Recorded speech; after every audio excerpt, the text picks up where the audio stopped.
Bonjour à tous, je vous propose aujourd'hui de suivre l'examen des missions médias, livres et industrie culturelle dans le cadre bien sûr du budget 2018. Hier, les sénateurs ont adopté ces crédits. Ils ont également adopté le compte spécial avance à l'audiovisuel public après avoir augmenté de 1,9 million d'euros la dotation de France Médias Monde à l'initiative du rapporteur de ces crédits en commission des finances, Roger Carucci. Alors l'examen de ce budget arrive bien sûr dans un contexte très particulier pour l'audiovisuel public, très fébrile, puisque le gouvernement veut réaliser de grandes économies, mais également bouleverser la gouvernance en rassemblant sous une même entité toutes les émanations télévision et radio publique. Voilà, tout de suite donc, je vous propose de suivre en séance l'examen. Madame la ministre, Monsieur le Président, Monsieur le Président, le Président de la Commission des Finances, Mesdames et il est là, et Mesdames et Messieurs les rapporteurs. Le budget qui nous préoccupe est en réalité en deux parties. Le premier, sur lequel je ne vais pas m'étendre, le livre, l'AFP, les industries culturelles. Globalement, on reste dans les mêmes eaux, aux alentours de 550 millions d'euros. Quelques difficultés. Qu'est-ce qu'on fait pour les aides à la presse? Évidemment, moins d'aides sur le transport, sur les moyens postaux, dans la mesure où, par définition, il y a moins de transferts physiques, puisque, malheureusement, la presse écrite édite moins et vend moins. En revanche, plus d'aides à l'innovation, et ça, c'est normal. Problème, Madame la Ministre, sur l'AFP, sur laquelle je ne reviens pas, la dette de l'AFP, conséquente, considérable, qui empêche l'AFP de se moderniser, quels que soient ses efforts en matière de vidéo, quels que soient ses efforts en matière d'internationalisation. L'AFP, qui est soumise à une concurrence sévère, notamment de nouvelles agences russes et chinoises, a une dette qui l'empêche d'investir massivement, et donc elle est dans la difficulté, et je ne vois pas dans les crédits prévus de capacité pour l'AFP de rembourser sa dette. Ensuite, principal objet du débat, le compte de l'audiovisuel public. Là-dessus, beaucoup d'argent, 3,8 milliards, 3,8 milliards. Les 2 tiers, en gros, pour France Télévisions, le reste réparti entre Radio France et les différentes chaînes. Et là-dessus, il y a un vrai débat. Et le débat, il ne vient pas de nous, si je puis dire. Nous voyons, Madame la Ministre, vous avez dit que vous porteriez plainte sur des fuites issues de votre ministère, mais j'ai vu aussi des propos ou des éléments attribués au Président de la République, des réformes envisagées. On nous annonce un texte global en 2018 avec, d'après ce que j'ai compris de nos interlocuteurs, une vraie réforme. Va-t-il y avoir une société holding? Est-ce qu'elle va couvrir l'ensemble du secteur?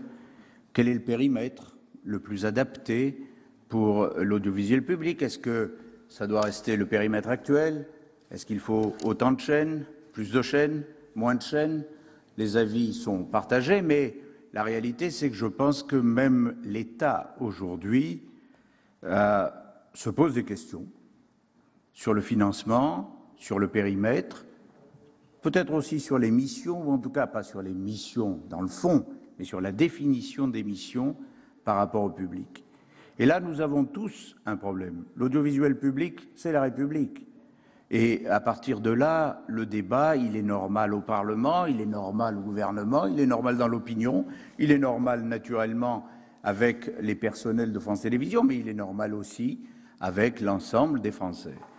Et là, je dois dire que pour un budget aussi conséquent, on ne voit pas beaucoup de lignes directrices. Sur le budget 2018, on reprend en gros 30 millions à France Télévisions, demandant en réalité à France Télévisions de faire des économies sur les structures.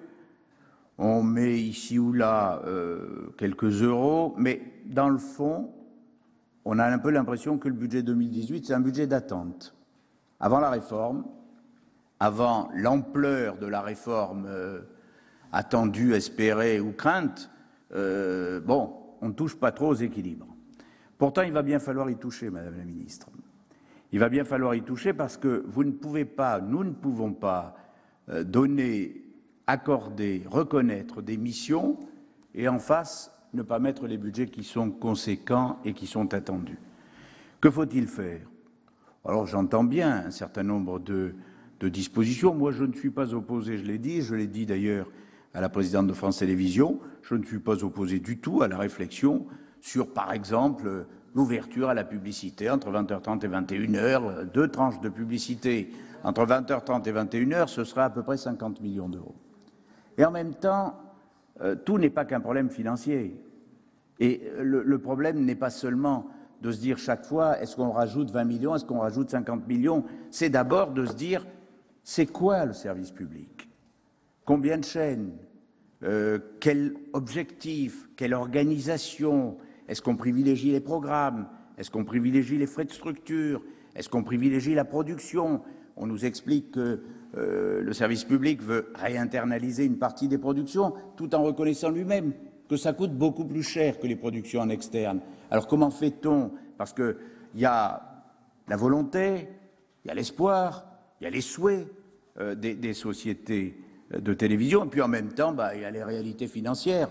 Parce que quand j'entends dire, je suis désolé, là-dessus je ne suis pas d'accord, il faudrait imaginer, parce que la redevance audiovisuelle, ça ne suffira pas, une redevance universelle et automatique, y compris sur tous les autres moyens, tablettes, portables, etc. Je crois que ce sera un signal plutôt désastreux à l'égard des jeunes, et ensuite se posera le problème de se dire, bon, quiconque achète un portable ou une tablette ne regarde pas forcément France Télévisions dessus, quoi. Il ne faut pas non plus que ça devienne quelque chose d'automatique. Donc il y a eu à la fois, Madame la Ministre, une réflexion, peut-être pourriez-vous nous en dire plus tout à l'heure, sur les axes de réflexion du gouvernement sur la réforme envisagée en 2018, et ce que cela aura comme conséquence, à la fois sur le périmètre, sur les missions que je trouve aujourd'hui trop floues, ou plus exactement elles ont été, lorsqu'elles ont été définies, assez précises, et puis le temps passant, elles sont devenues plus floues sur l'application réelle. Donc, qu'est-ce que c'est qu'un service public? Quel est le service public de l'audiovisuel? Doit-on trouver d'autres moyens de financement?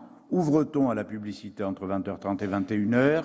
Moi, je vous le dis tout de suite, je m'opposerai à une redevance universelle parce que je crois que ça n'irait pas, mais peut-être faut-il réorganiser le service public de l'audiovisuel pour que cette réorganisation permette, dans le cadre financier actuel, de satisfaire les sociétés de télévision, de satisfaire tous ceux qui travaillent sur cette télévision et de satisfaire l'ensemble des Français. Madame la Ministre, au-delà des problèmes de crédit, et je conclurai là, c'est surtout quelle est la volonté politique du gouvernement en matière d'audiovisuel public qui se pose aujourd'hui.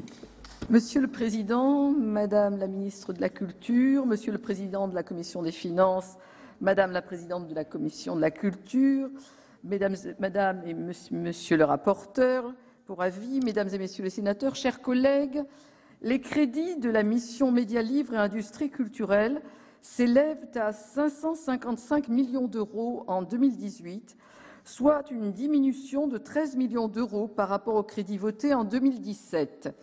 Cette baisse des crédits s'explique en réalité par un double mouvement financier. D'une part, le transfert des crédits du ministère de la Culture consacrés à l'éducation artistique et culturelle à un programme de la mission Culture que nous avons évoqué un peu plus tôt dans la journée, et d'autre part, la prise en charge de l'aide à la diffusion du cinéma en région par le Centre national du cinéma et de l'image animée, le CNC. Il convient par ailleurs de rappeler que ces crédits de cette mission ne représentent qu'une partie des concours financiers de l'État au secteur des médias, du livre et des industries culturelles. En effet, l'effort financier global s'élèvera à 1,75 milliard d'euros en 2018, grâce au concours des taxes affectées au CNC et au Centre national du livre, CNL, et aux dépenses fiscales rattachées aux deux programmes de la mission. Si ces chiffres sont rassurants, le secteur est cependant soumis à un double défi. D'abord, la législation et la réglementation ont vieilli et méritent d'être modernisées. Ensuite, la profession est confrontée au défi de la transformation numérique. De vrais engagements ont pourtant été pris au cours des derniers mois pour relever ce défi. D'abord, en septembre dernier, la taxe sur les ventes de vidéos affectée au financement du CNC a été étendue aux plateformes de vidéos payantes installées à l'étranger, c'est la fameuse taxe Netflix, et aux plateformes composées majoritairement de vidéos gratuites, c'est la taxe YouTube. C'est une prise en compte lucide de la transformation des pratiques de consommation des médias. Ensuite, dans les mois à venir, notre Parlement devra intervenir pour consolider l'assiette de la taxe sur les éditeurs et distributeurs de services de télévision suite à la décision d'inconstitutionnalité du Conseil constitutionnel. Pour en venir à un examen plus technique de la mission sur le programme 180 Presse et médias, de nouvelles actions ont été rattachées à ce programme, redessinant son périmètre. 3 nouvelles actions entrent ainsi dans son champ. Soutien aux médias de proximité, soutien à l'expression radiophonique locale et compagnie internationale de radio et de télévision. Cette décision n'est pas neutre politiquement, alors que la liberté de la presse a été plusieurs fois menacée par des attaques terroristes au cours des dernières années. Le renforcement des aides financières à la presse est un devoir d'intérêt général. Si les crédits de ce programme sont en diminution de 2,6% par rapport à la loi de finances initiale pour 2017, à 284,9 millions d'euros en 2018, ils restent en hausse sensible à périmètre constant par rapport aux crédits effectivement consommés en 2016. Les aides à la presse sont donc stables dans le temps et nous nous en félicitons. Notre groupe y est très sensible, estimant que la défense de nos médias est un secteur stratégique de nos politiques publiques en France et à l'étranger. Sur le programme 334 Livres et industries culturelles, les efforts de l'État en faveur du développement de la création littéraire et de sa diffusion sont louables. Organisation d'un grand débat national sur la lecture, lancement de la 2e édition de la Nuit de la lecture, poursuite des actions prioritaires engagées en faveur du développement du livre, poursuite de la démarche en faveur de l'accessibilité des livres numériques aux personnes en situation de handicap, poursuite de l'adaptation aux enjeux du numérique. Ce budget offre aussi l'opportunité de soutenir plus fermement l'entrepreneuriat culturel avec l'organisation du forum Entreprendre dans la culture, manifestation parisienne déclinée dans nos régions, avec pour but d'aider à la professionnalisation et à la structuration des entreprises culturelles. Je crois que nous pouvons tous saluer cette démarche d'information et d'accompagnement des jeunes entrepreneurs du secteur. Quant au compte de concours financiers Avance à l'audiovisuel public, il est marqué par un effort général de réduction des dépenses. C'est un engagement à la rationalisation des moyens de ce secteur, dans la perspective d'une réflexion plus générale sur l'évolution du modèle de financement des médias. Petit bémol cependant, notre groupe remarque que la diminution des crédits de l'audiovisuel pèse principalement sur France Télévisions, 30,8 millions d'euros en 2018, et n'est pas répartie équitablement entre les sociétés de l'audiovisuel.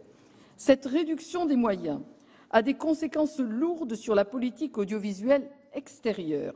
La direction de France Médias Monde a ainsi dû revoir sa couverture internationale à la baisse pour réaliser des économies. Cette décision touche à notre diplomatie d'influence française et de la même manière que notre groupe a salué les efforts de renforcement des moyens du Bureau export de la musique française et a déposé un amendement à ce sujet, nous attirons votre attention sur l'importance à doter le service public audiovisuel des moyens nécessaires à son action internationale. Monsieur le Président, Madame la Ministre, Monsieur le Président de la Commission des Finances, Madame la Présidente de la Commission de la Culture, chers collègues, pour toutes ces raisons et afin d'encourager les efforts entrepris au cours des derniers mois par le gouvernement, le groupe Les Indépendants, République et Territoires votera en faveur des crédits de la mission Médias, Livres et Industries culturelles, tout en appelant à une certaine vigilance sur notre rayonnement culturel international. Merci. La parole est à Monsieur André Gattolin pour La République En Marche pour 6 minutes. Bonjour, Président. Monsieur le Président, Madame la Ministre, mes chers collègues, parmi les crédits consacrés à cette mission, je concentrerai l'essentiel de mon propos sur la société France Télévisions qui bénéficie de plus de 2,5 milliards d'euros pour 2018, soit les 2 tiers des moyens alloués au secteur de l'audiovisuel public. Comme on le dit en langage courant, France Télévisions alimente beaucoup la Gazette depuis quelques semaines. C'est normal, dira-t-on, qu'un grand média fasse parler de lui. Mais en l'occurrence, ce n'est pas la qualité de tel ou tel de ses programmes, l'exclusivité de telle ou telle information diffusée sur ses antennes, ni ses succès d'audience qui nous valent autant de remue-ménage autour de cette entreprise. De rapports confidentiels, en notes tout aussi confidentielles savamment répandues dans la presse, et nous y avons encore eu droit pas plus tard qu'hier, de critiques pas même voilées à l'endroit de sa tutelle, en déclarations fracassantes sur telles coupes à venir dans les achats de programmes ou dans les émissions d'information, on ne peut pas dire que la direction actuelle de France Télévisions ménage ses efforts, sans compter l'intense travail de lobbying déployé auprès de certains de nos collègues ou auprès des syndicats de producteurs. Non, on ne chôme pas en matière de communication au siège de l'entreprise. Dommage d'ailleurs qu'il n'existe pas d'indicateur de performance en la matière, car il y aurait là précisément matière à satisfaction. Mais l'origine de cette effervescence, laquelle est-elle? Eh bien, après plusieurs années d'augmentation continue des crédits alloués à France Télévisions, le gouvernement a demandé 50 millions d'économies pour le 2018 par rapport au COM initial, soit moins de 1,5% de son budget global qui s'élève à 2,9 milliards d'euros. Mais, bizarrement, ce qui est demandé à l'ensemble de la nation pour redresser nos comptes publics paraît irréalisable pour cette société de service public, plus marquée par la culture de la dépense que par la culture de l'efficacité et de l'innovation. Certes, à la décharge de France Télévisions, il faut reconnaître que cette entreprise évolue dans un univers extrêmement concurrentiel et marqué par des évolutions technologiques profondes. Quelques initiatives ont bien été prises, mais dans la grande inertie et les errements stratégiques qui caractérisent depuis longtemps cette entreprise, celles-ci n'ont pas toujours été très judicieuses. La création en 2016 de France Info TV, supposée coûter peu d'argent, en est l'illustration. Fruit d'une mutualisation de moyens avec Radio France et, plus accessoirement, France Média Monde, son audience s'avère pâle pour un coût réel qui reste totalement opaque. La comptabilité analytique ne semble pas être le fort de la maison et aucun chiffrage sérieux n'a été jusqu'à présent produit à ce sujet. Selon les experts du secteur, son coût réel serait de 60 à 80 millions d'euros par an, soit le double, plus du double de celui de LCP et Public Sénat réunis pour une audience inférieure à ces deux chaînes. En concurrence directe avec LCI, BFM TV et CNews, on ne s'étonne guère de la faiblesse de son audience, d'autant qu'on peine à voir, en dehors de l'absence de publicité à l'antenne, de grandes différences de contenu avec ces autres chaînes d'information continue. Était-il pertinent de lancer une chaîne linéaire supplémentaire dans un marché déjà saturé ? Difficile de ne pas avoir le sentiment d'une certaine gabegie quand on sait que la CAP, la contribution à l'audiovisuel public, finance déjà une chaîne d'information de qualité qui s'appelle France 24, mais qui demeure largement inaccessible à celles et à ceux qui paient pour qu'elle existe. Alors, il aura fallu batailler ferme d'ailleurs à ce propos en 2013 pour que cette chaîne dispose enfin d'une fenêtre de quelques heures sur un canal de la TNT en Île-de-France. Elle sert désormais de bouche-trou sur le canal de France Info entre minuit et 6 heures du matin, quand les programmes de la première s'arrêtent. Bref, France 24, c'est comme une belle chambre payée plein tarif, mais avec 2 lucarnes en guise de fenêtre et sans vue sur la mer. Trouvez l'erreur. Pour revenir à la gestion de France Télévisions, on peut, comme l'a récemment fait la Cour des comptes, s'interroger sur une présence pléthorique de postes d'encadrement au sein de cette société. Certaines fonctions support de France Télévisions, comme les ressources humaines ou la communication, pour n'en citer que 2, ont des effectifs sans commune mesure avec toute autre entreprise, y compris publique, de moins de 10 000 ETP dans ce pays. Cette multiplication insensée de postes d'encadrement impacte directement et terriblement la masse salariale dans des fonctions qui ne sont pas directement liées à la production et à la diffusion de programmes, qui est pourtant le cœur de métier du groupe. Selon le rapport de la Cour des comptes précédemment cité, 191 salariés touchent ainsi plus de 120 000 euros bruts par an et 547 salariés plus de 96 000 euros. Mais la grande maison de l'audiovisuel français ne compte pas que des chambres semi-aveugles, elle compte aussi, surtout à l'étage de France Télévisions, des placards obscurs qui contrastent avec d'autres bien plus dorés. Dans quelle autre entreprise de communication trouve-t-on un ancien directeur de l'information, démissionnaire depuis le 22 mai dernier, toujours rémunéré par l'entreprise à un niveau de salaire inchangé, pour une mission qui recoupe déjà très largement des fonctions occupées par d'autres cadres de la société? Tout ça pourrait paraître presque anecdotique si l'intensification de la concurrence venant d'acteurs mondiaux, si les nouveaux usages et nouveaux modes de consommation des médias n'appelaient pas au plus vite à une réforme en profondeur d'un modèle économique de la télévision publique, aujourd'hui à bout de souffle. Même si l'effort budgétaire demandé à France Télévisions ne représente qu'un infime pourcentage de son budget, nous le considérons aujourd'hui comme un préalable bienvenu à une réforme d'envergure. Pour toutes ces raisons, bien sûr, le groupe La République En Marche voudra en faveur des crédits de cette mission. Je vous remercie. Merci. La parole est à Monsieur Pierre Ouzoulias pour le groupe CRCE.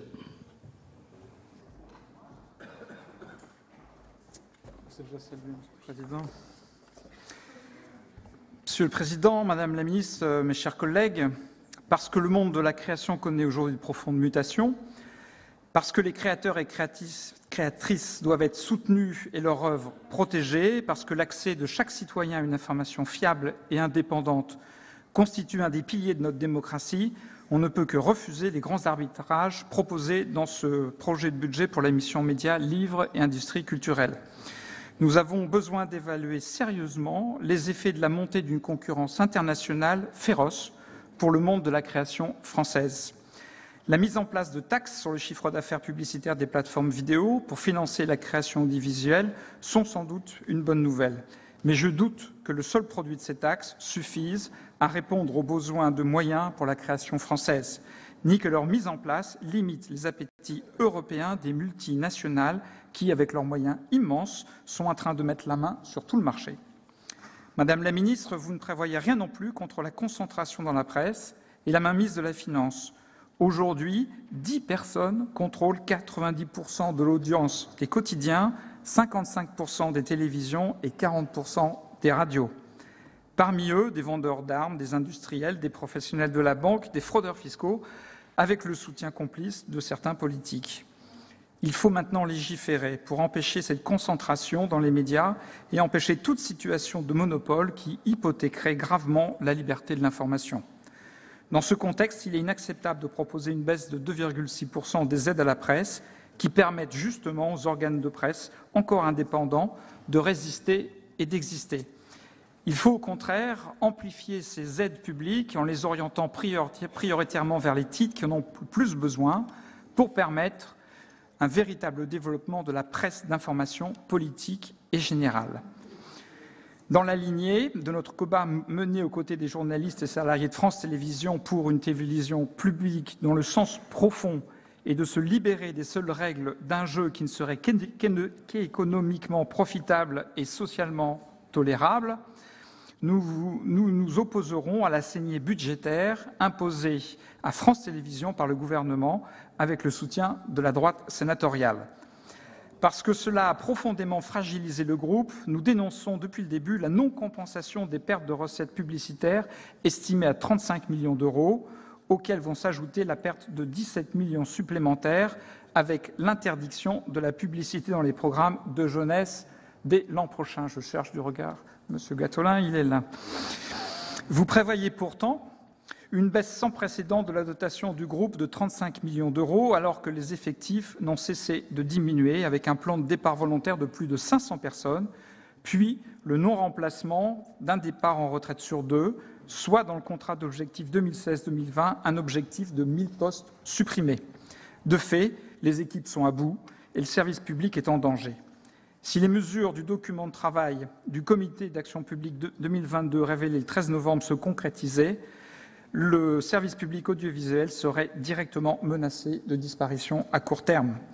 Madame la ministre, que répondez-vous aux journalistes de France 2 qui vous interpellaient la semaine dernière sur le danger pour la démocratie et l'information d'enquête que fait peser le projet de liquidation des rédactions de compléments d'enquête et d'envoyés spéciaux? Sans aggraver la dépense publique, qui semble tant vous effrayer au gouvernement, des solutions existent pour trouver de nouveaux moyens pour le service public. Vous pourriez, par exemple, renforcer la taxe sur les recettes publicitaires des chaînes privées, une manne potentielle, alors qu'elles négocient en ce moment d'avoir une 3e coupure publicitaire en soirée. Pour cette mission budgétaire, comme pour les autres, la seule ambition du ministère de la Culture se résume en un mot, accepter les économies. Pour y parvenir, sous couvert de compétitivité, de recours au privé et de désengagement de l'État, on s'apprête à sacrifier des pans entiers de ce qui fait la force culturelle et de pensée de notre pays. Il est encore temps d'y renoncer, c'est pourquoi nous voterons contre ce budget. Je vous remercie. Merci, chers collègues. La parole est maintenant à Monsieur David Assouline pour le groupe socialiste républicain pour 6 minutes.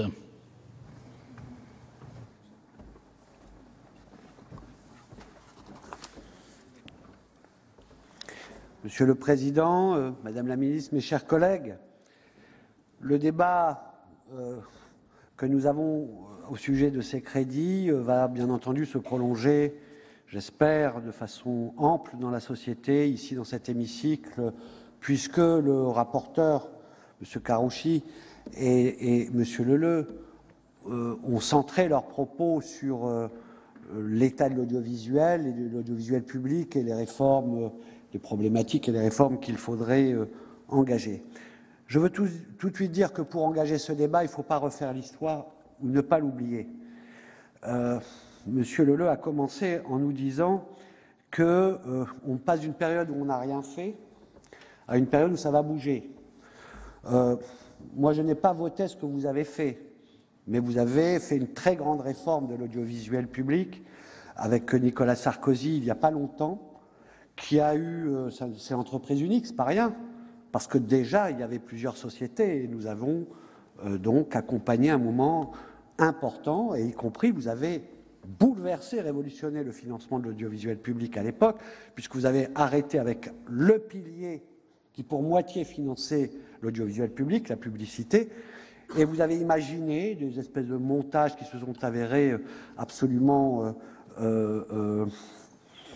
pernicieux, on va dire au moins, et en tous les cas qui n'ont pas rapporté ce qui était prévu, une taxe sur les fournisseurs d'accès, que vous critiquez maintenant parce qu'elle ne va pas au budget de l'audiovisuel public, mais elle va à autre chose, etc. Donc on ne refait pas l'histoire, nous étions, nous, opposés à cela, parce que ça déstabilisait un service public qui ne dépendait pas complètement de l'État, puisqu'il avait 50% seulement de ses recettes qui venaient de l'État, qui ne dépendait pas du commerce, puisqu'il n'avait que 50% qui venaient de la publicité, qui était donc un équilibre qui garantissait son indépendance vis-à-vis de l'État et vis-à-vis du commerce.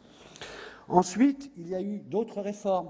Vous avez oublié Radio France, les plans sociaux, les grèves, plus grandes grèves de l'histoire de Radio France à cause de cela. Vous avez oublié France 24 et RFI, la fusion, les déménagements de locaux, les grèves, la centaine de licenciements. Donc tout ça s'est fait dans la période qui vient de s'écouler. Donc commencer en disant « ça n'a jamais bougé, il n'y a que des gens qui ne font pas d'efforts, on ne cherche pas d'économie », c'est biaisé l'état réel et de l'histoire récente et des efforts fournis par les personnels de ce service public qui a déjà donné beaucoup. Donc rentrons dans le débat. Faut-il une réforme de l'audiovisuel public? Probablement, mais beaucoup plus. Une réforme de l'audiovisuel. Il nous faut une loi sur l'audiovisuel, car l'ensemble des régulations, y compris pour les chaînes privées, sont percutées par la révolution technologique. Les usages ne sont plus les mêmes, la compétition n'est plus la même parce que les plateformes internationales, Netflix, etc., et même l'audiovisuel privé, qui vivait de la ressource publicitaire, voit la ressource publicitaire s'échapper sur le net et a des difficultés de vivre. Et puis il y a la chronologie des médias, il y a tout cela qui est percuté. Donc c'est l'ensemble de l'audiovisuel qui doit avoir de nouvelles régulations. Et le privé aussi, parce que je veux qu'il y ait un secteur privé compétitif qui peut se faire laminer si on reste à l'identique et sur des schémas anciens. Mais d'abord, le public, pourquoi? Parce que c'est lui qui ordonne l'ensemble. On le sait, sans le service public de l'audiovisuel, même l'investissement dans la création serait un véritable sujet, parce que quand on veut tuer son chien, on l'accuse d'avoir la rage. Donc vous nous avez raconté la rage, M. Gattolin en chef. Il s'est mis à expliquer tout ce qui ne va pas. Moi, je vous dis, complément d'enquête, etc. C'est très vu. Le journal télévisé de France 2, qui était très loin de celui de France 1, qui cartonnait tout et qui reste le premier d'Europe, s'est rapproché, 22% à peu près, mais TF1, c'est 24%. Je peux vous dire, toutes les émissions où le service public est passé en tête ou à un fort audimat, jusqu'à recevoir l'Oscar de la meilleure série internationale aux États-Unis, ce qu'on considère comme le meilleur, comme pour les films, je ne vais pas vous donner son appellation, à une série produite par France Télévisions, même dans le domaine des séries. Donc, moi, je veux surtout insister sur cela, pour dire, oui, il faut réformer, mais réformer pour augmenter la qualité du service public qui est absolument nécessaire, car au-dessus de tout cela, il y a le fait que la culture, ce n'est pas un supplément d'âme, c'est notre âme. Je l'avais dit sur la loi création, je le répète fort.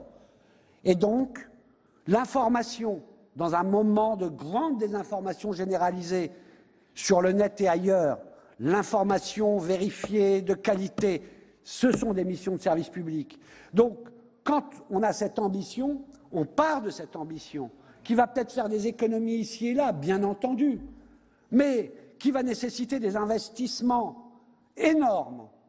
Parce que la révolution numérique, c'est d'abord de l'investissement pour être prêt. Et c'est d'abord coûteux. La qualité, c'est toujours coûteux. Si on veut suivre un événement, quand on a quelqu'un physiquement présent, que l'on doit payer pour suivre le reportage, pour faire de l'enquête sur des terrains de guerre, etc., tout cela se fait avec des moyens. Donc je veux conclure, Monsieur le Président, en disant que c'est un débat qui commence mal parce que dans ce budget, France Télévisions a été amputé de 80 millions par rapport au COM, mais nous le mènerons avec la défense du service public au cœur, pour la réforme, mais pour la réforme, pas pour des raisons budgétaires, mais pour des raisons de qualité. Merci, chers collègues. La parole est à Madame Mireille Jouve pour le RDSE pour 6 minutes.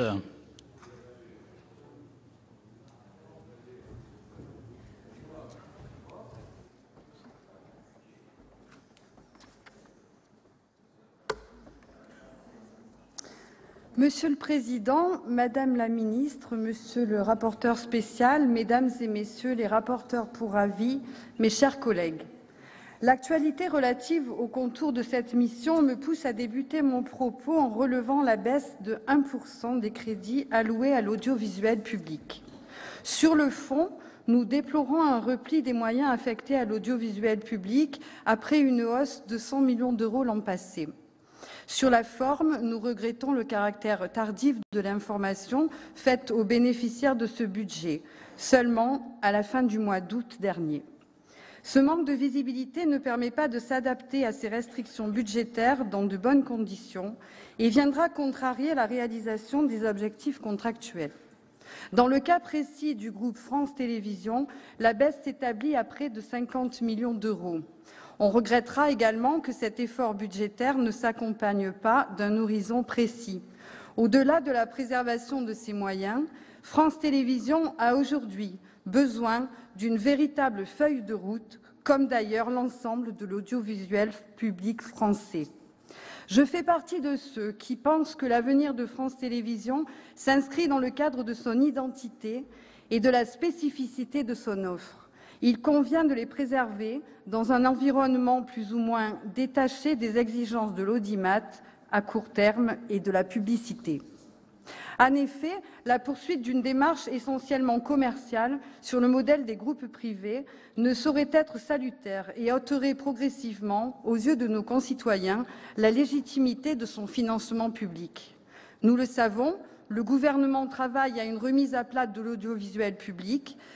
Je rappelle à cet égard les réformes structurelles que le Sénat appelle de ses vœux depuis plusieurs années pour ce secteur.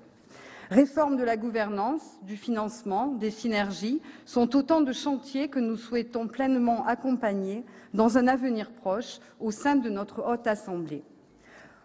Concernant le budget des aides à la presse, force est de constater que ce secteur ne connaît toujours pas le rebond que nous lui souhaitons. La crise se poursuit du fait d'une rentabilité des divers acteurs toujours trop incertaine et d'une concurrence grandissante des nouveaux moyens d'information. Seule la presse digitale parvient à tirer à peu près son épingle du jeu. Elle représente un des uniques leviers de croissance actuels. Mais, là encore, sa rentabilité est fragile du fait des difficultés à capter les recettes publicitaires et de la faiblesse du prix de ses abonnements par rapport aux éditions papier. Notre réflexion doit aujourd'hui se porter sur une meilleure disponibilité en direction du numérique des dispositifs existants de soutien à la modernisation. Les aides publiques à la presse demeurent donc plus que jamais indispensables. Celles-ci s'établissent à un niveau à peu près stable pour 2018, autour de 120 millions d'euros. L'agence France Presse bénéficiera également d'une enveloppe à peu près constante d'environ 130 millions d'euros. Néanmoins, les difficultés de financement de l'AFP et son avenir suscitent une légitime inquiétude. Le programme 334, Livres et industries culturelles, présente des crédits destinés pour l'essentiel au soutien public aux livres et à la lecture.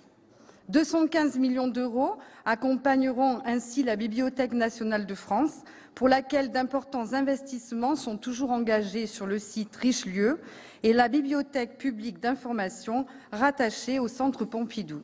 Ces crédits vont également à notre vaste réseau de 16 000 bibliothèques et de points d'accès aux livres, l'un des plus étendus d'Europe.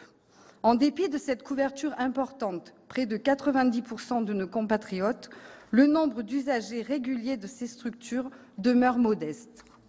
Ceci trouve essentiellement son explication dans les horaires d'ouverture de nos bibliothèques, qui présentent un caractère contraignant pour la plupart des personnes.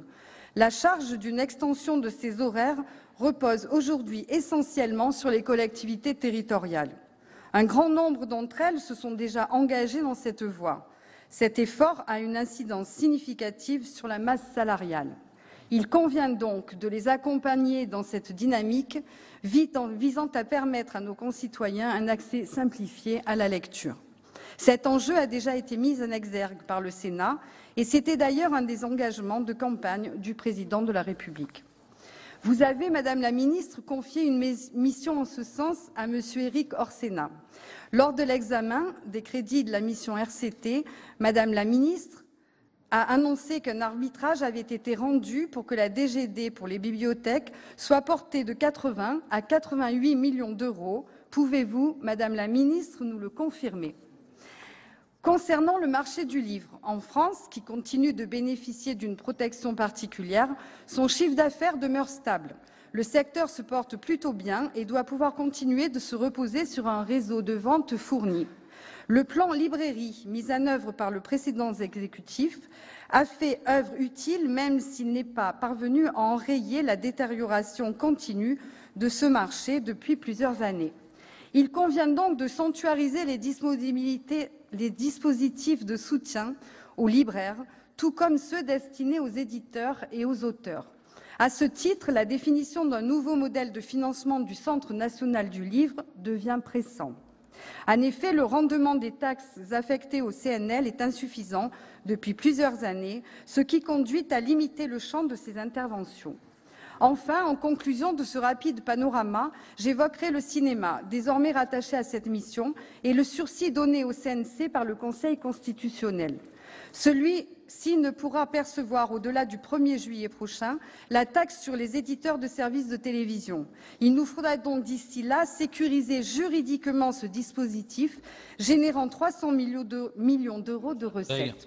Sur l'ensemble des points soulevés, le groupe RDSE demeurera vigilant. Il apportera toutefois son soutien au crédit de la mission Médias, Livres et Industries culturelles. Je vous remercie. Merci. Merci. La parole est à Madame Céline Boulay-Espéronnier pour 8 minutes pour les Républicains.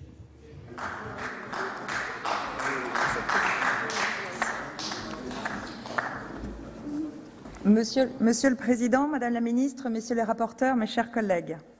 Les crédits de la mission Médias, Livres et Industries culturelles s'inscrivent dans une certaine continuité. Par ailleurs, la commission spéciale et la commission pour avis ont constaté et approuvé une baisse de 1% des avances pour l'audiovisuel public. Dans les deux cas, notre groupe suivra l'avis des rapporteurs. L'effort général de réduction des dépenses demandées aux sociétés de l'audiovisuel public appelle une explication de notre part et mon propos portera donc sur ce sujet. Il y a un an, la commission de la culture de notre Haute Assemblée refusait d'approuver le contrat d'objectifs et de moyens de France Télévisions. Quelques mois auparavant, le rapport des sénateurs Jean-Pierre Leleux et André Gattolin faisait le constat de la dégradation de la situation financière de l'audiovisuel public et notamment de France Télévisions. Dans ce contexte, il s'avérait indispensable de réduire les dépenses et de rationaliser les moyens. Le précédent gouvernement, en signant le dernier com de France Télévisions, n'a pas pris en compte les remarques de notre commission. 3 engagements majeurs n'étaient pourtant pas conclus concernant les effectifs de France 3, la mobilisation de la filière interne de production et la réduction du coût des achats de programmes. Le présent budget est cohérent avec ces réserves. Notre groupe souhaite toutefois préciser qu'il ne peut s'agir que d'une solution d'attente. Une réflexion globale sur la place de l'audiovisuel public dans notre pays doit être engagée. En effet, les usages se sont modifiés avec l'arrivée des géants de l'Internet. La diffusion de la création française est mise à mal et l'offre explose. Les supports de lecture se sont diversifiés, le poste de télévision n'étant plus l'écran principal où sont diffusés les contenus. La question du modèle de financement de l'audiovisuel public se pose de façon accrue dans un contexte de dégradation des finances de l'État et alors que les autres ressources sont incertaines, avec d'une part le déclin du marché publicitaire et d'autre part un retour sur investissement insuffisant en matière de production. Soit les Français contribuent directement au financement de l'audiovisuel public par l'acquittement d'une redevance, mais ils ont maintenant accès à un large panel de chaînes privées et souhaitent donc que leur participation corresponde à une réelle valeur ajoutée.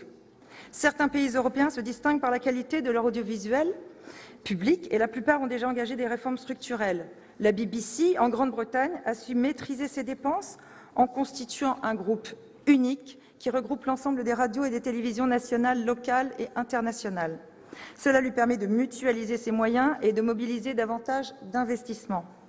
Face aux évolutions technologiques et aux nouveaux usages, c'est le modèle historique de l'audiovisuel public à caractère national, évoluant dans un univers peu concurrentiel, qui doit être revu.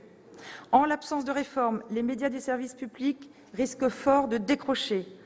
Après un quinquennat de statu quo, le gouvernement semble décidé à faire bouger les lignes. Mais pour le moment, Madame la Ministre, nous n'en sommes qu'au stade des suppositions. Le Parlement, et en particulier le Sénat, a un rôle majeur à jouer dans cette réflexion. Plusieurs pistes ont été avancées, j'y faisais référence, par le rapport d'information de Jean-Pierre Leleux et André Gattolin.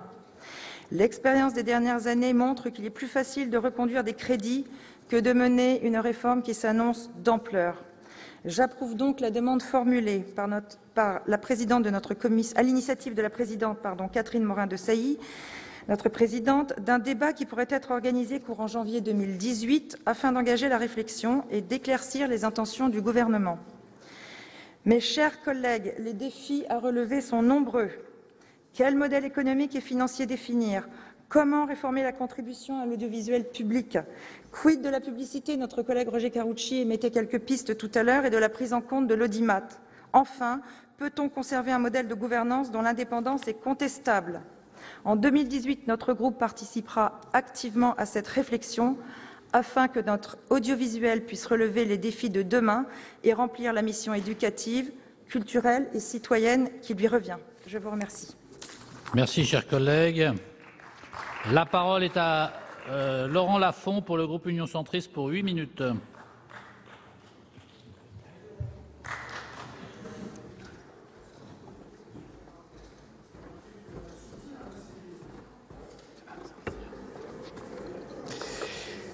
Monsieur le Président, Madame la Ministre, Mesdames et Messieurs les rapporteurs, mes chers collègues, le budget pour 2018 de la mission Médias, Livres et Industrie culturelle est un budget de transition qui doit ouvrir la réflexion sur un ensemble de réformes structurelles nécessaires dans finalement la plupart des domaines qui composent cette mission budgétaire. L'audiovisuel, bien sûr, beaucoup en ont parlé, mais aussi l'AFP et l'aide à la presse. Cette réflexion ne doit pas être vécue comme un risque, mais comme une chance. Le vrai risque, à vrai dire, serait de ne pas réformer. Et on voit bien à travers les différentes interventions des collègues qui m'ont précédé que finalement le débat du jour n'est pas tant sur les choix budgétaires du gouvernement que sur les pistes des réformes et l'importance des réformes à venir. Ces réformes il faudra en débattre, bien entendu, il faudra aussi l'expliquer et accompagner celles et ceux qui auront à les mettre en œuvre. On voit bien la sensibilité des différents sujets et les réactions que ça peut provoquer. Mais revenons-en au chapitre médias.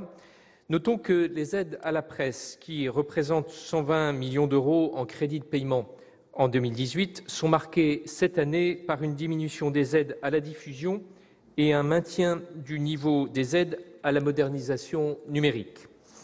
La santé de la presse est notamment mesurable à ses ventes. Celles-ci sont en décroissance constante. Depuis 2011, la baisse des ventes des quotidiens nationaux atteint un peu moins de 10%, alors que les ventes numériques augmentent, elles, de plus de 42% sur la même période. Le Figaro, premier quotidien le plus vendu, accuse une baisse d'à peu près 2%. Même constatation pour Aujourd'hui en France, pour citer un autre type de presse, qui subit une baisse de plus de 5%, par exemple. Le journal le plus impacté semble être Libération, dont la diffusion chute de 17%.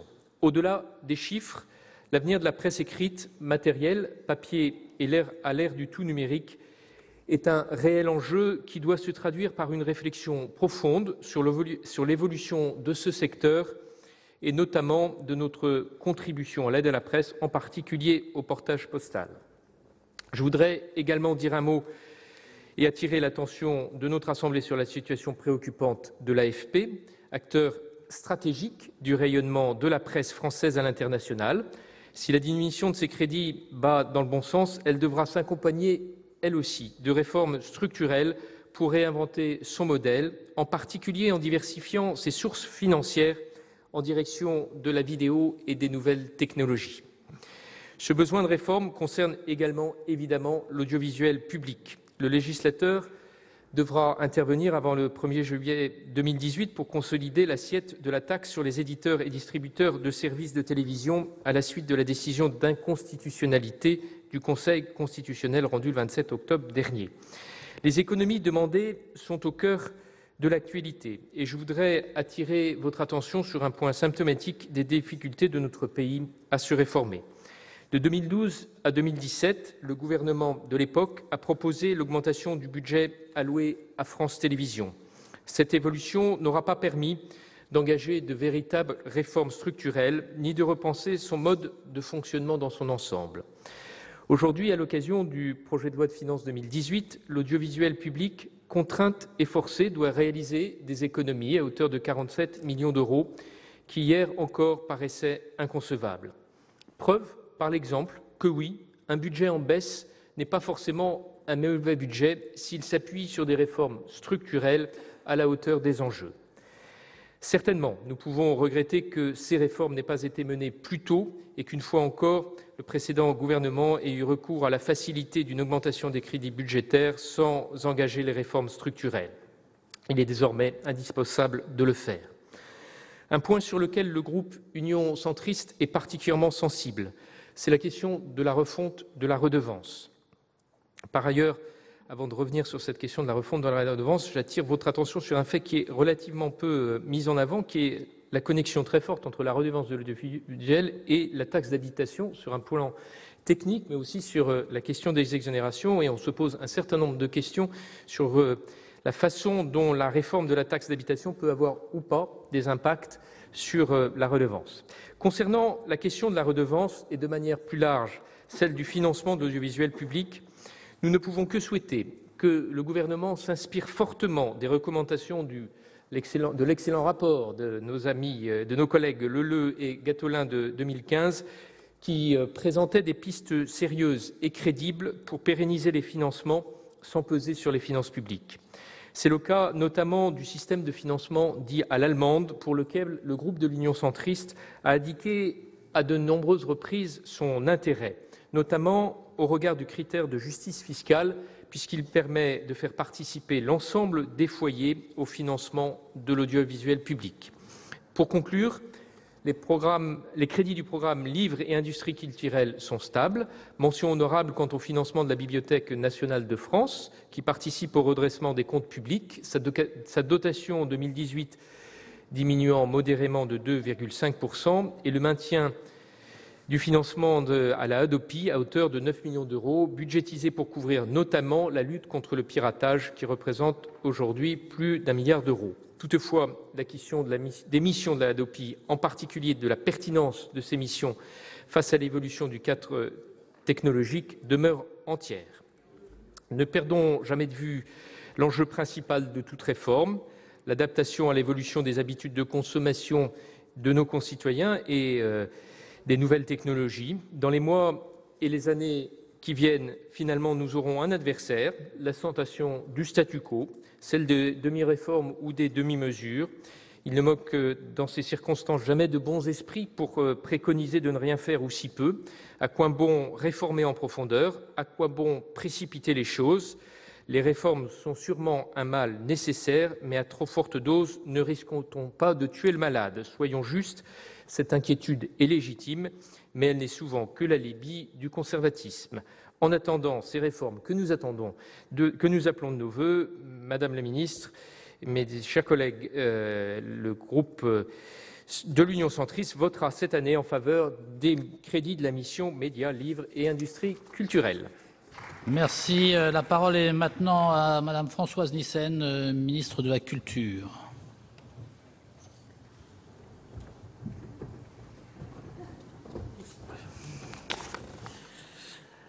Nous allons engager une réforme de fond dans l'audiovisuel public.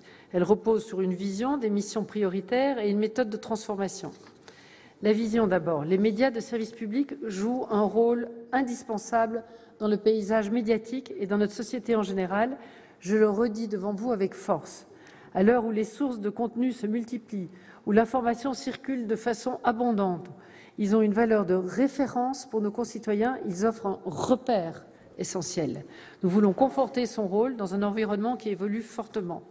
Cela suppose de réaffirmer les missions prioritaires de l'audiovisuel public et je réponds donc ainsi à vos questions, Monsieur Carucci. Elles se sont enrichies au fil des années, au-delà du traditionnel triptyque informer, cultiver, divertir. L'audiovisuel public est aujourd'hui un acteur de premier plan en matière de soutien à la création et à la diffusion de la culture, d'information et de services de proximité et de rayonnement international de la France.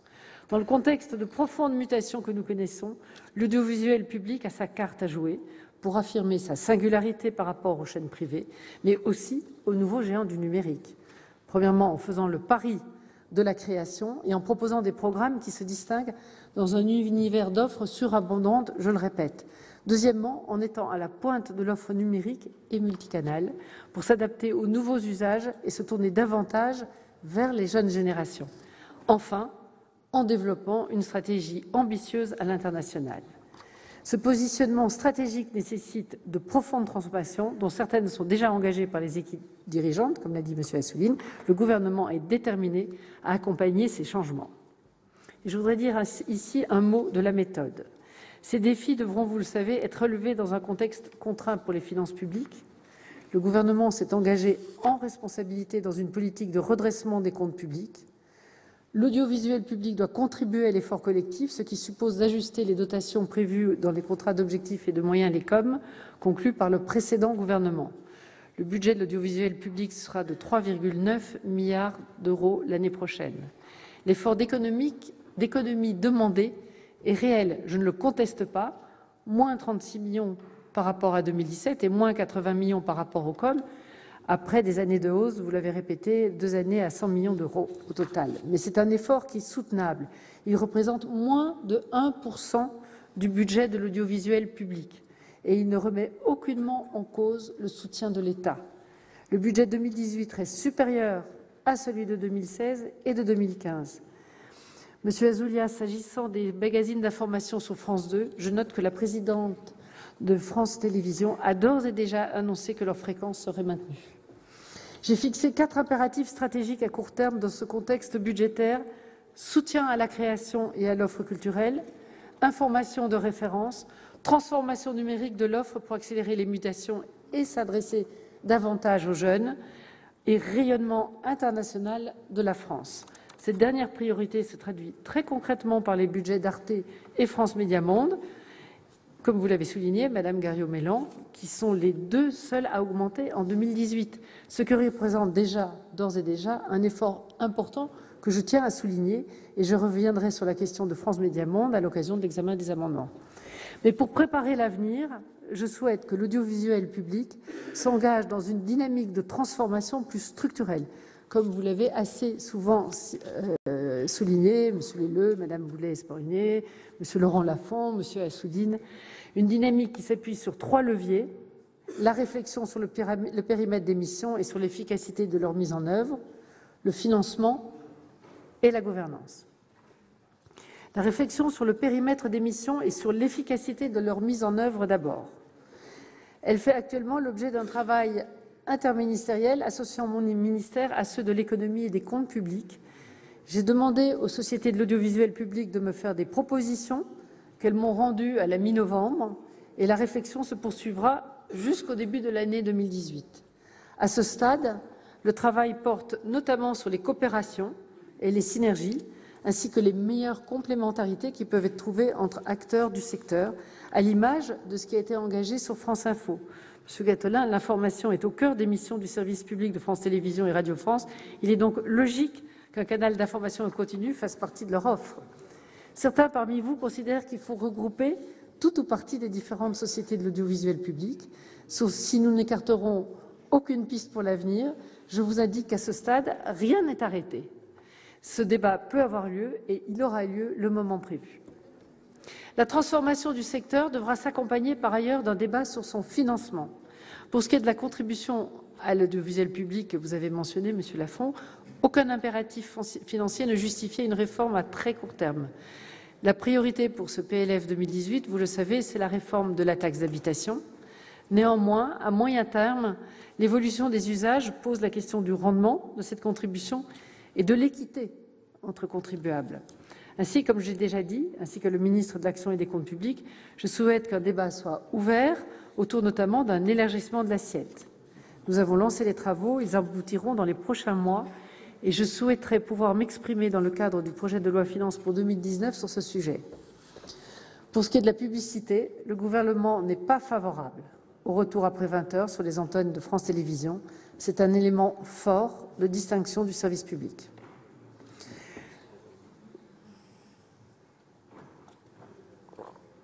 Le dernier chantier de transformation concerne la gouvernance de l'audiovisuel public. C'est un corollaire indispensable aux autres réformes et nous connaissons les limites du système actuel. Je souhaite que l'on ouvre le sujet, comme le Président de la République s'y est engagé pendant la campagne et comme le Premier ministre me l'a demandé dans sa lettre de mission. Cela concerne d'une part les contrats d'objectifs et de moyens dont les dates ne sont pas alignées, ce qui complique l'exercice par l'État de son rôle d'actionnaire commun, et d'autre part les modes de nomination des présidents des sociétés de l'audiovisuel public. Sur ces deux dossiers, comme sur tous ceux que je viens d'évoquer, je serai évidemment à l'écoute de vos propositions. Je tenais à prendre un peu de temps pour vous les présenter, car vous l'aurez compris, ce sont des chantiers décisifs qui traduisent l'ambition forte que nous portons pour les médias de service public et qui doivent en préparer l'avenir. Je voudrais à présent vous exposer les principales orientations de notre budget pour la mission Médias, Livres et Industries culturelles. À périmètre constant par rapport à 2017, les moyens de cette mission seront quasiment stables l'année prochaine. S'agissant du soutien à la presse, vous l'avez rappelé, Monsieur Laugier et Madame Jouve, le budget pour 2018 sanctuarise nos deux priorités, Monsieur Ouzoulias, qui sont le cœur du soutien public à la presse. En effet, les aides au pluralisme sont intégralement maintenues et tous les dispositifs d'aide à l'innovation et à la transformation numérique sont préservés. Pour ce qui est de la filière de la distribution de la presse, nous devons naturellement tenir compte des évolutions rapides de ce secteur. Ainsi, les moyens de l'aide au portage diminuent en 2018 en cohérence avec l'évolution des volumes. Les aides à la distribution sont maintenues et pour préparer l'avenir de la filière, nous avons confié une mission de réflexion à Gérard Ramex, ancien président de l'Autorité des marchés financiers. S'agissant de l'agence France Presse, vous l'avez à juste titre évoqué, Monsieur les rapporteurs Karouchi, Legier, Madame Robert, ces moyens sont légèrement ajustés, mais consolidés à un niveau supérieur au contrat d'objectifs de moyens. Nous avons par ailleurs engagé une réflexion prospective avec l'AFP sur ces projets, ces investissements technologiques et le développement de sa marque à l'international. Nous souhaitons accompagner le développement des projets de l'AFP, qui est l'une des trois principales agences de presse au monde et un champion français, en effet, Madame Robert. Le budget 2018 réaffirme par ailleurs notre soutien aux radios locales. Les moyens du Fonds de soutien à l'expression radiophonique sont confortés à 31 millions d'euros au niveau historique. S'agissant des industries culturelles, pour ce qui est de la musique, j'ai eu l'occasion d'évoquer tout à l'heure le rapport de Roch-Olivier Mestre et le soutien à l'export. Je voudrais simplement rappeler que nous avons maintenu les 2 crédits d'impôt pour la musique et pérennisé l'aide à l'innovation. Pour ce qui est du livre, une grande partie de notre action dans ce secteur s'inscrit dans notre politique d'éducation artistique et culturelle, c'est-à-dire dans la mission culture, et je confirme l'augmentation des 8 millions de la DGD, comme j'ai dit tout à l'heure. Madame Jouve, encore merci du soutien du Sénat sur ce point, Madame Robert. L'une de nos grandes responsabilités est de veiller à la bonne application de la loi sur le prix unique du livre, ce que je suis engagée à faire sur tous les canaux, physiques et numériques. S'agissant du dispositif Relire que vous avez évoqué, Madame Laborde, la France soutient sa sécurisation au niveau européen dans le cadre de la directive droit d'auteur. Je me suis déplacée à Bruxelles la semaine dernière et je vois cette semaine le vice-président de la Commission européenne, Monsieur Andrus Ansip. Le sujet sera bien entendu évoqué dans notre conversation. Je profite enfin de l'occasion qui m'est donnée ici pour vous dire que je partage les interrogations qu'a suscité l'amendement voté ici même il y a quelques jours à propos du label Lire destiné aux librairies indépendantes. En effet, faute d'une concertation préalable, ces conséquences n'ont pas été, je crois, entièrement mesurées. S'il était maintenu en l'état, cet amendement pourrait avoir entre autres pour effet de décourager certaines collectivités de maintenir l'exonération fiscale qu'elles accordent aux libraires indépendantes. Il me semble donc préférable d'en rester aux critères actuels, dans l'attente d'une évaluation du label Lire, créé il y a 10 ans maintenant, évaluation qui pourrait être conduite dans les prochains mois. Dans le domaine du cinéma et de l'image animée, nous allons renforcer le soutien à la création française. Le budget du CNC s'établira à 724 millions d'euros, en hausse de 17 millions par rapport à cette année. Il sera sécurisé, Madame Jouve, Monsieur Lafont, après la décision du Conseil constitutionnel, par un article du projet de loi de finances rectificative qui vous sera proposé. Comme j'ai pu l'annoncer la semaine dernière à l'occasion de la présentation du rapport Mestre, le CNC va mettre en place un ambitieux plan d'aide aux vidéoclips à partir du 1er janvier. Les aides vont être multipliées par 10 pour atteindre 3 millions d'euros. Les crédits d'impôt pour le cinéma, l'audiovisuel et les jeux vidéo sont par ailleurs intégralement préservés. Après la forte revalorisation des 2 dernières années, ils ont permis de réaliser 2 objectifs majeurs pour notre économie, la relocalisation des tournages et des studios en France, l'augmentation du volume de production dans 2 secteurs clés pour l'exportation, à savoir les séries et les dessins animés. Dans le seul secteur de l'animation, l'emploi a cru de 15% en une seule année.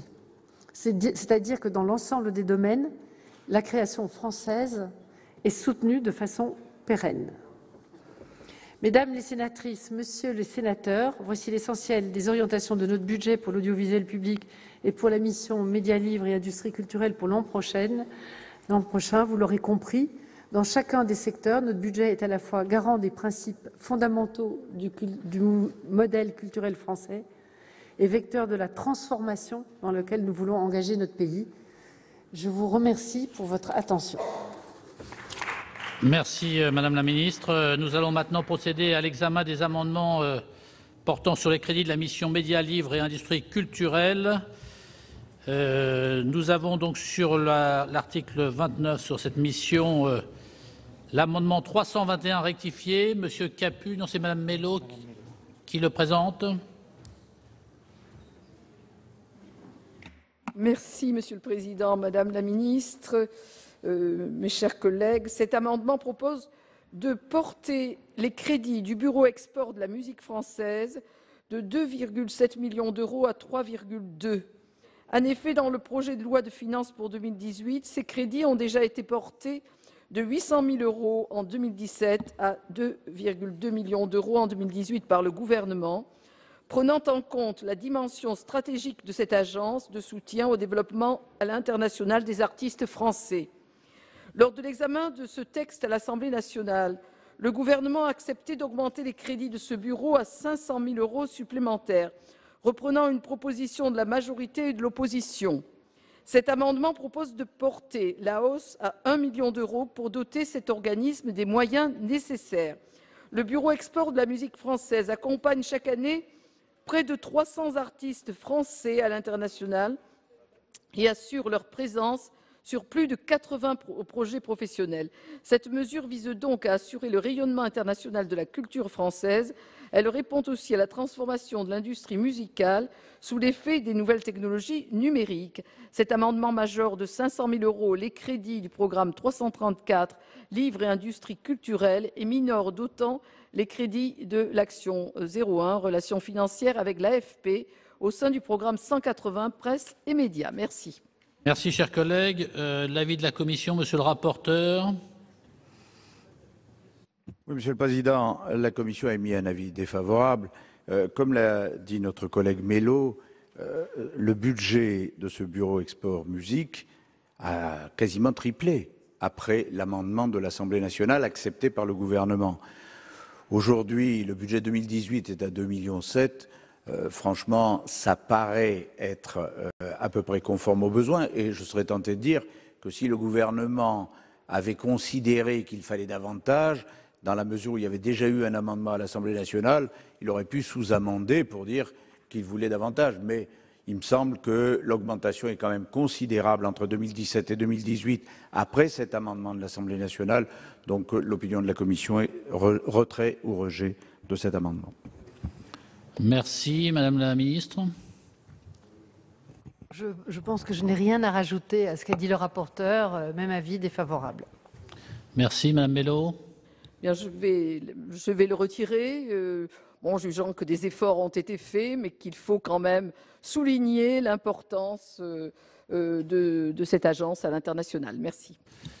Merci. Donc l'amendement est retiré. Donc je vais mettre aux voix les crédits de la mission Médias, Livres et Industrie culturelle. Attendez, sur cette mission, il n'y a pas d'amendement, il y a un compte spécial après audiovisuel. Pour l'instant, nous en sommes à la mission Médias, Livres et Industrie culturelle. Je mets aux voix les crédits. Qui est pour? Qui est contre? Qui s'abstient? Ils sont adoptés. Sur le compte spécial Avance à l'audiovisuel public, 3 amendements en discussion commune. L'amendement de Monsieur Laurence et Monsieur Ouzoulias qui le défend. 182. Oui, je pense que vous avez compris l'esprit de notre amendement. L'idée, c'est d'éviter de dépouiller les uns pour essayer de combler la pénurie des autres. Là, en l'occurrence, la victime, c'est France Télévisions, qui a déjà payé beaucoup. Je vous rappelle que ses crédits ont baissé de 0,4%, ses effectifs de 6,2%, auxquels s'ajoute une perte conséquente de recettes publicitaires dues aux réformes de 2009 et de 2016. Quand nous avons commencé l'examen de ce projet de budget, il y a un ministre qui, de façon tout à fait honnête, sur le banc, nous a dit, vous savez, il y a quand même beaucoup de sujets sur lesquels on est à l'os. C'est-à-dire qu'autour de l'os, il n'y a plus beaucoup de graisse à enlever. Et là, je pense que c'est le cas. Si on continue de baisser la dépense, il faut s'attaquer aux missions. Très clairement. Moi, j'aimerais mettre en perspective l'amendement que nous proposons, qui est un amendement de restitution des crédits, qui va contre celui déposé par M. Carucci, par rapport à un événement qui va arriver très prochainement, qui est l'achat des droits de télévision pour la retransmission des Jeux Olympiques de Paris. Aujourd'hui, mes chers collègues, depuis la création des Jeux Olympiques, il n'est absolument pas assuré que les Jeux soient vus sur les chaînes du service public, ce qui serait un événement majeur et terrible pour la télévision. Donc, dans la discussion de l'amendement, ayez ça en tête. Il y a peut-être quelque part 1 million d'euros qui va manquer à France Télévisions pour vous permettre de regarder les Jeux Olympiques. Merci. Merci, chers collègues. Dans la discussion commune, amendement 197 rectifié de la Commission des finances, Monsieur Carucci. Oui, j'entends bien, Monsieur le Président, Madame la Ministre, j'entends bien, il ne faut pas déshabiller Paul pour habiller Pierre et inversement. Mais dans un budget contraint, on fait des choix parce que par définition, sauf si vous nous disiez d'un coup d'un seul que vous avez quelques millions supplémentaires à nous attribuer, auquel cas ça changerait la donne. Mais bon, on les a pas. On les a pas et qu'est-ce qui se passe? On voit bien la différence de budget. FMM a un budget 10 fois inférieur à France Télévisions. Alors on n'est pas du tout dans le même niveau d'intervention ni de budget. Or, on l'a dit tout à l'heure et plusieurs intervenants l'ont dit, de la Commission des Affaires étrangères, de la Commission des Affaires culturelles, FMM a une responsabilité non seulement de diplomatie internationale, mais de couverture dans le monde d'un certain nombre de missions pour la France, pour, en réalité, le service public de l'audiovisuel. Et les responsables de la société disent clairement, nous, en nous enlevant 1,9 million, eh bien, il y a des choses que nous ne ferons pas dès 2018. C'est pas est-ce que nous pouvons économiser. Je rappelle que cette société-là, on l'a dit tout à l'heure, et ce n'est pas moi qui l'ai dit, déjà 2 plans sociaux, déjà une réduction massive de personnel, c'est déjà un réseau qui a fait beaucoup d'efforts. Et en proportion, probablement le réseau qui a fait le plus d'efforts du service public de l'audiovisuel. Alors je ne dis pas que c'est glorieux parce que je préférerais qu'il y ait de manque de finances pour personne, mais dans la situation actuelle, je propose qu'effectivement, on prenne 950 000 € à Radio France, dont le budget fonctionnement pratiquement ne bouge pas, les efforts étant essentiellement sur l'investissement du fait du gel provisoire du chantier en attendant le rapport Weiss, et de l'autre côté, 950 000 € sur France Télévisions. Je ne dis pas que c'est rien, mais je dis que sur 2 800 000 000, 950 000 €, en attendant les réformes souhaitées, voulues par le gouvernement, eh bien, c'est au moins la préservation de la capacité pour FMM d'exister dans le monde. Merci, monsieur le rapporteur. Toujours dans la discussion commune, le 290, madame Garriaud-Maylam. Oui, merci Monsieur le Président. Nous avions, avec la Commission des Affaires étrangères, présenté un amendement qui allait entièrement dans le sens de celui de Roger Carucci pour la Commission des Finances, puisqu'évidemment, c'est une préoccupation très importante pour nous. Ce n'est pas la première fois que la Commission des Affaires étrangères soulève cette question-là, mais la situation est devenue extrêmement difficile. Roger Carucci l'a dit, je l'ai dit, nous avons une société qui a fait énormément d'efforts et nous avons l'impression que c'est toujours l'opérateur le plus vertueux qui est le plus pénalisé et nous avons vraiment besoin de ce rayonnement français à l'international pour des tas de raisons et notamment économiques. Une chaîne publique en français qui malheureusement n'est pas encore assez diffusée est indispensable, surtout au regard des efforts que font nos concurrents partout dans le monde, y compris sur des terres où nous avions jusqu'à présent un quasi-monopole comme l'Afrique. Beaucoup d'autres compagnies étrangères, sociétés s'impliquent. Nous sommes dans un contexte extrêmement concurrentiel et donc nous avons besoin de rendre les moyens à France Médias Monde et c'est pour cela que nous vous appelons à voter nos amendements, qui sont les mêmes, pour rétablir ce budget, pour permettre à France Médias Monde de continuer son travail et surtout de ne pas prendre un retard considérable qu'il sera ensuite très difficile de rattraper. Merci, chers collègues. L'avis de la Commission donc sur les amendements, bien sûr pas celui de la Commission, mais sur l'amendement 182. Sur le 182, je reconnais à M. Ouzoulias un talent extraordinaire. Mais évidemment, cet amendement est strictement l'inverse de l'amendement de la Commission et par conséquent, je ne peux que demander le retrait ou le rejet. Et je suis sûr que dans le fond, M. Ouzoulias, vous savez très bien, c'est normal, c'est le jeu aussi parlementaire, mais enfin, si on retire encore, en plus, 1 900 000 € à France Médias Monde par rapport à la situation de 2018, autant dire qu'on remet en cause la présence française médiatique à l'étranger, puis on n'en parle plus. Mais là, je pense que clairement, serait bon de retirer, sinon c'est un avis de rejet. Sur l'amendement de Mme Garriaud-Maylam, comme c'est strictement le même que celui de la Commission, naturellement, avis favorable. Bien sûr. Madame la Ministre. Oui, je comprends les préoccupations qui ont motivé ces amendements. Dans le contexte actuel, l'audiovisuel extérieur joue un rôle essentiel pour porter dans le monde un point de vue français sur l'actualité. Et pour continuer à remplir cette mission, notre audiovisuel extérieur fait face à des défis considérables, vous l'avez noté, marqués par l'intensification de la concurrence dans le paysage des médias internationaux, la révolution numérique, je le répète, et l'évolution des modes de diffusion. En parallèle, France Médias Monde doit assurer le financement en année pleine de France 24, en espagnol, lancé avec succès, rappelons-le, en septembre dernier. C'est pour ça que j'ai souhaité que la dotation de France Médias Monde augmente de 6,2 millions d'euros par rapport à la loi de finances initiale 2017, soit l'augmentation de dotation la plus forte de tout l'audiovisuel public. Et je souhaite apporter quelques précisions sur ce budget qui a été abordé par M. Karoutchi et Mme Garriaud-Maylam. France Médias Monde a d'ores et déjà travaillé à l'élaboration de son budget pour 2018 en tenant compte de la réduction des moins 1,9 million d'euros de ces crédits par rapport au montant prévu au COM.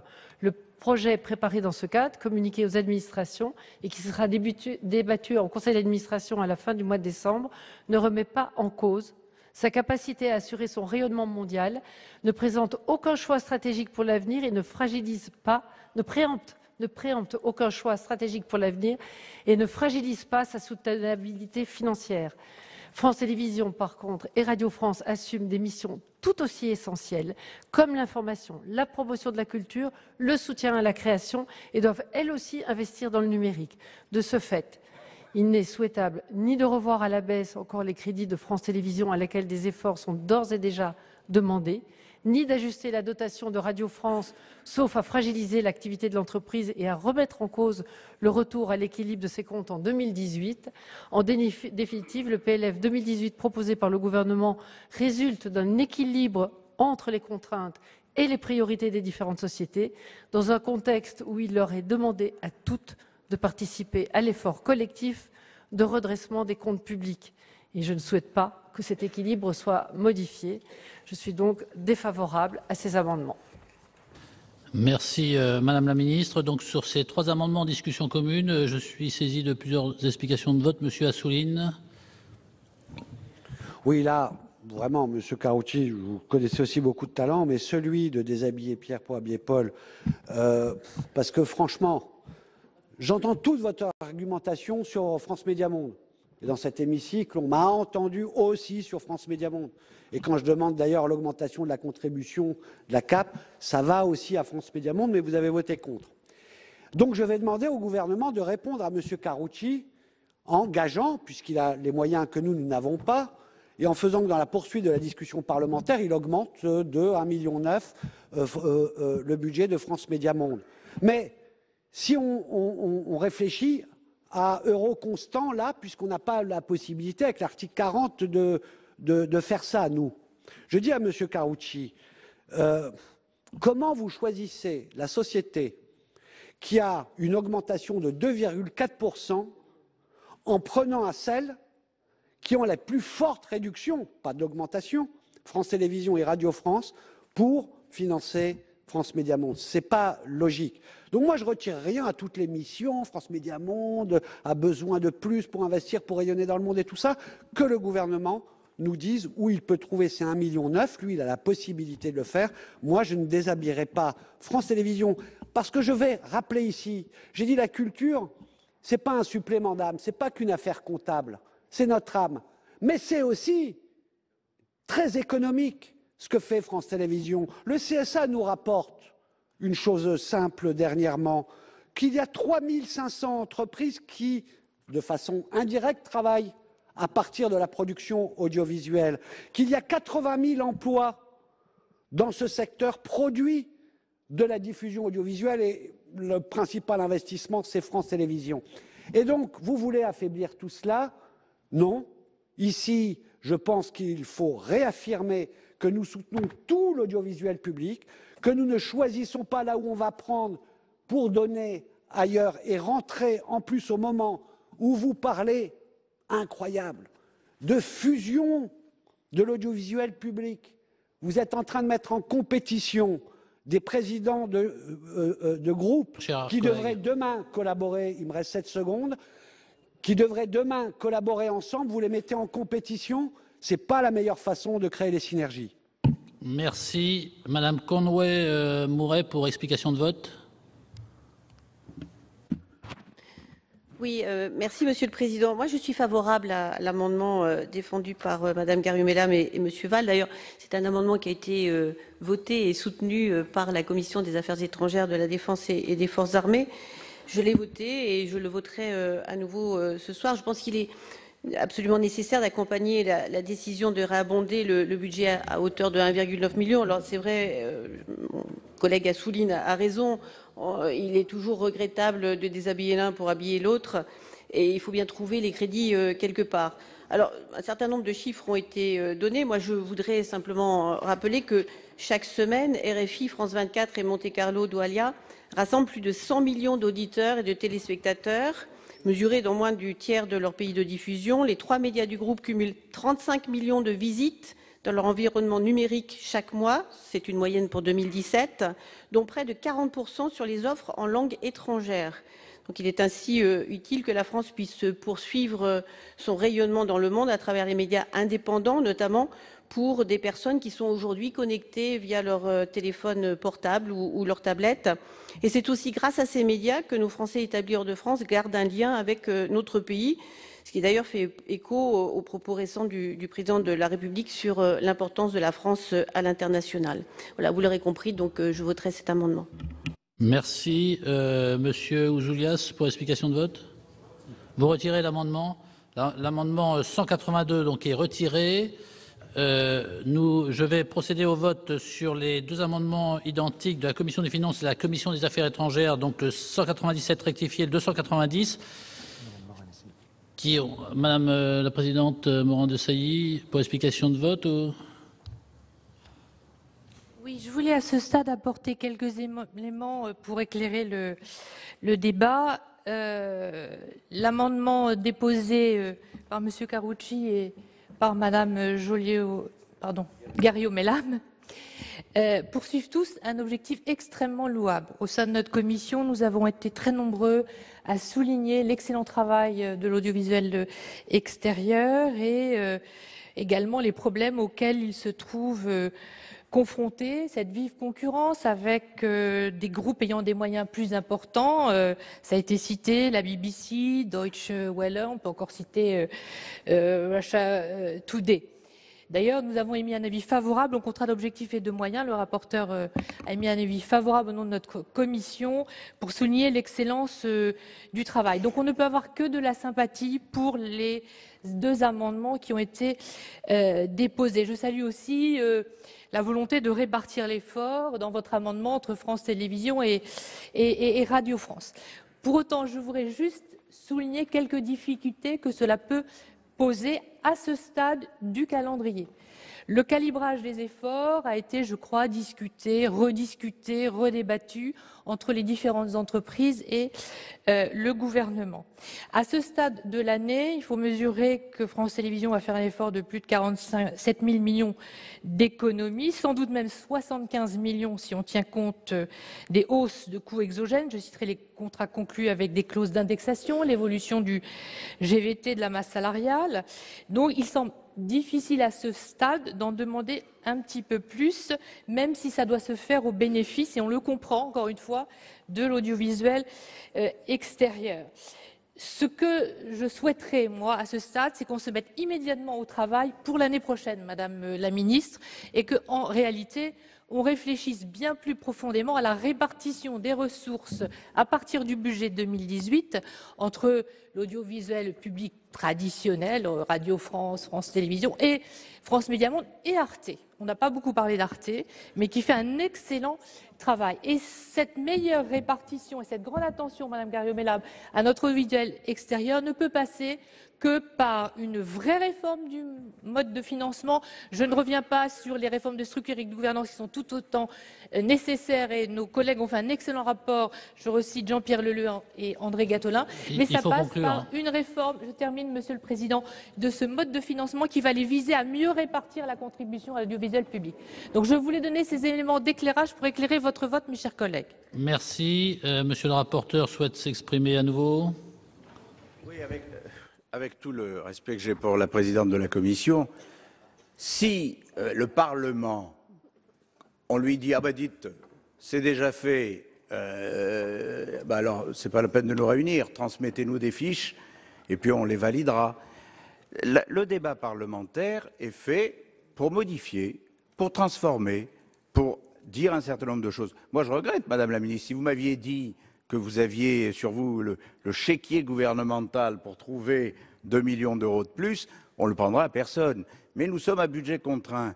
Donc, très franchement, on sait bien, quelles que soient les qualités des uns des autres, que France Médias Monde, c'est vrai, travaille sur son budget. C'est vrai. Sauf que France Médias Monde travaille sur son budget en renonçant à un certain nombre d'opérations sur les 2 années à venir, notamment en Afrique, parce qu'il n'y a pas d'argent.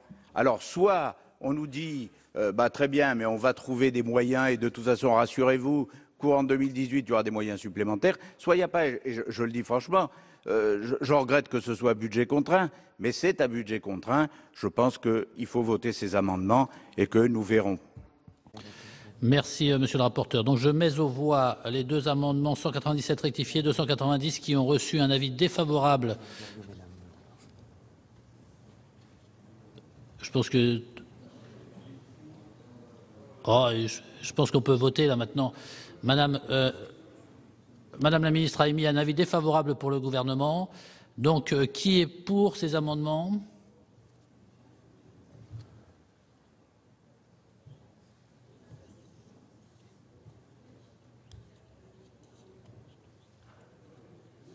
Qui est contre? Qui s'abstient? Ils sont adoptés. Ils sont adoptés. Donc le vote sur l'article 31, donc le compte spécial avance à l'audiovisuel public. Qui est pour? Qui est contre? Qui s'abstient? Il est adopté. Voilà donc pour l'examen des missions médias, livres et industries culturelles. Dans le cadre, bien sûr, du budget 2018, les sénateurs ont adopté hier ces crédits. Ils ont également adopté le compte spécial avance à l'audiovisuel public après avoir augmenté de 1,9 million d'euros la dotation de France Médias Monde. Et c'était bien sûr à l'initiative du sénateur Roger Carucci. Voilà, vous pouvez bien sûr revoir ce programme sur notre site internet publicsena.fr.